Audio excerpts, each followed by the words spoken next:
Todos ya hemos escuchado de OPPT, pero si bien todo suena un poco fantasioso, hay mucha información que ronda y no es totalmente verídica.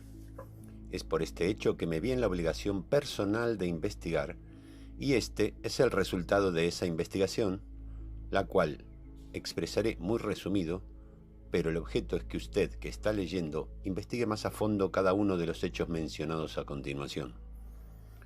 Empezaremos por 1302. El Papa Bonifacio VIII emite una bula papal que, según el derecho canónico vigente, si no es revocada en el plazo de 28 días, ciclo lunar, se vuelve ley. Esta bula papal se llama Unam Sanctam Ecclesiam, una santa iglesia. Esta bula toma la figura del fideicomiso, que es un contrato o convenio en virtud del cual una o más personas llamadas fideicomitente o fiduciante transfiere bienes, cantidades de dinero o derechos presentes o futuros de su propiedad a otra persona. Esto determina el régimen de administración fiduciaria de la primera bula, que hasta el día de hoy sigue vigente. Bonifacio VIII en la bula afirma que Dios le había entregado todos los títulos y propiedades de la tierra al Vaticano. ¿Y cómo fue eso posible? Bueno, él asegura que Dios, al enviar el diluvio, eliminó todo lo que estaba sobre el planeta, dejando solo el arca, y que ésta representaba la única Santa Iglesia, que por lo tanto, como él es descendiente de primera línea de Noé, todo le pertenece, ya que todos los seres se perdieron en el mar en ese acto. El fideicomiso o trust creado tiene la siguiente distribución. Está el disponente, que en este caso es Dios. Está el fondo o contenido del trust, que en este caso es el mundo y todos sus habitantes. Está el administrador, que sería el Vaticano, y a su vez el Papa como sumo pontífice. Por último está el beneficiario, que es el Vaticano nuevamente y el Papa como su líder. En resumen, se hace dueño del mundo y como está encargado de administrarnos, lo hace rigiendo sobre todo lo que existe y los frutos de esa administración son entregados a su vez a ellos mismos. Esto fue así, regido el mundo por la Iglesia, fue adquiriendo más y más poder, por lo que fue necesario ampliar y la forma de hacerlo fue generando nuevos trusts, en lo que la Iglesia, como disponente, le entrega las tierras bien delimitadas en administración a la realeza para que las administre, y a su vez le entreguen los beneficios de esa administración de vuelta a la Iglesia. ¿Te suena familiar? En 1455 el Papa Nicolás V se declara dueño de todo el mundo y sus habitantes. Sus bienes y derechos a expropiar, no tendrás nada y serás feliz, ejecutando el mismo sistema de trust, el cual se perpetúa hasta el día de hoy. Con este acto se vuelve legal la venta de títulos, convirtiéndonos en dueños de papeles, pero no de los bienes. Así fueron publicadas más bulas a lo largo de la historia hasta que en el año 1537 el Papa Alessandro I, o también conocido como Paul III, se hace dueño además de las almas. Incluye las almas de los seres vivientes en la tierra en el trust. ¿Cómo logra esto? Con el bautismo, haciendo que se logre considerar como una ordenanza de Cristo y requisito para ser cristiano. En 1666 se emite el documento Cestui que Vie Act, el cual invito a buscar ya que está disponible en las plataformas oficiales de estos organismos corruptos. Básicamente, dice que los seres humanos nacidos no tienen la capacidad para manejar su vida, haciendo que si después de 7 años no reclaman ese derecho a la autodeterminación, se declaran muertos, dándole el poder a la autoridad superior para comercializar en su nombre. Y para eso se crea el proceso de registro en el que se elabora su ficción jurídica, que no es nada más que una ficción literaria como cualquier otra, pero que con el desconocimiento de todo esto por la población general da paso a todo el sistema de esclavitud actual. Les recomiendo buscar sobre el gran incendio de Londres que justamente ocurrió en ese tiempo. Así fue creciendo el poder sobre la humanidad, usando la banca como arma principal para obtener más poder sobre instituciones y estados, hasta que llega el año 1776, que se firma la independencia de Estados Unidos, generando la Constitución que garantiza la felicidad de los ciudadanos, prohibiendo la esclavitud de cualquier tipo, ratificando la religión como camino a esa felicidad. Ese mismo año, el 1 de mayo, se fundan los Illuminatis, cuyo objetivo principal, según su propia descripción, es oponerse a la influencia religiosa. Curioso, ¿no?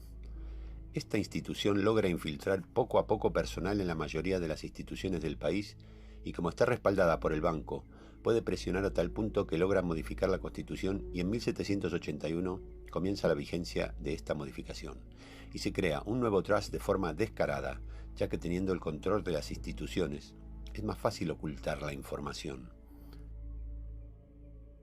Curioso, ¿no?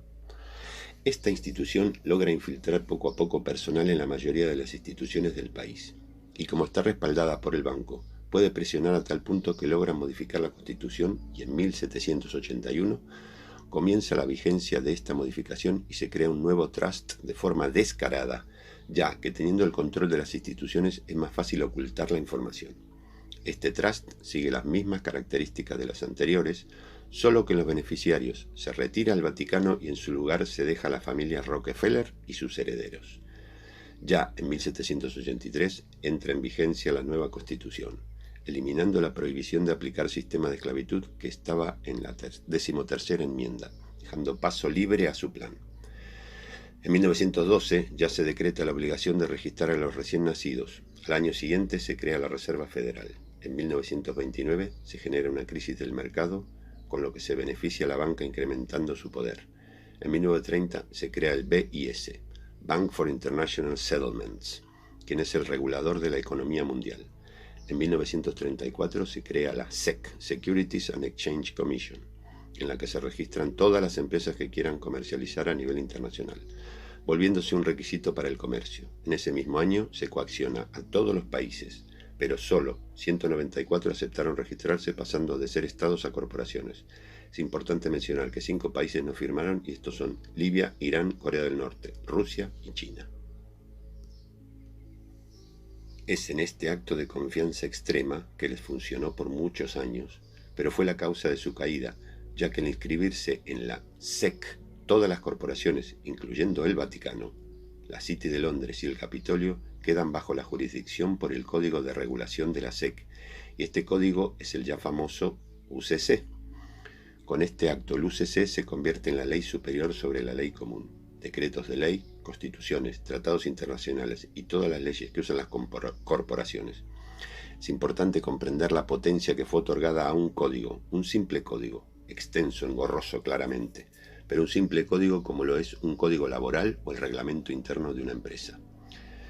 Es aquí donde todo comienza, cuando Citibank en el año 2011 se encuentra con un inconveniente para lanzar unos nuevos productos, y para solucionar esto contratan a 3 abogados: Caleb Paul Skinner, Hollis Randall Hillner y Heather Antucci-Jarrah. A ellos primero se les otorga acceso total a todo el código UCC, para después realizar una investigación sobre el circuito bancario internacional y la relación con las corporaciones, para así hacer un plan de acción y poder lanzar estos productos. Al realizar esta investigación, se dan cuenta de que los gobiernos ahora son corporaciones, y estos, junto con los bancos, han creado un sistema de esclavitud contra la humanidad, con el fraude de los certificados de nacimiento, el fraude de los préstamos del sistema bancario, el fraude del bond, las bulas papales, la realeza, etc., por lo que comienzan a redactar pruebas, y todas estas pruebas fueron recopiladas en un informe, el cual se llama Final Paradigm Report, o Final Bullet. Esta recopilación es entregada a Donald Trump en el año 2017, a la que él responde que no puede hacer nada al respecto, ya que no cuenta con el poder, y es ahí cuando le entregan la Military Order, la cual básicamente lo obliga a tomar acción o dejar su cargo. ¿Y qué acción debe tomar? Pues la de exterminar el sistema de esclavitud vigente. Es en ese momento que se firma la orden ejecutiva, y los militares estadounidenses hacen todo lo que ya sabemos, comenzando por Estados Unidos y continuando por el mundo. Con todo esto mencionado, la pregunta es ¿qué es OPPT? Bueno, es solo una herramienta, un sistema de documentos y formularios que se generaron por estos 3 abogados que bloquean y embargan todo lo que está dentro de la SEC. Esto se logra al tener un vasto conocimiento del código UCC, sumado al adquirido. Pudieron usar todo esto en su contra. Se crea además un trust, y en este trust se deja como disponente al primer creador, como fondo al mundo y todos sus habitantes, lo que incluye a la SEC, por ende a todas las corporaciones. Como administradores se colocan ellos tres y como beneficiarios se deja a la eterna esencia, dejando todo esto congelado, embargado. Después se restituye la Constitución de 1776, restituyendo la 13ª enmienda que prohíbe la esclavitud, dejando así la Constitución original como la válida. Ya con todo este proceso congelado es solo cuestión de estudiar los documentos que dejaron hechos, de tal manera que no pudieran ser rebatidos, ya que al usarlos bien tienen poder legal contra los sistemas actuales embargados.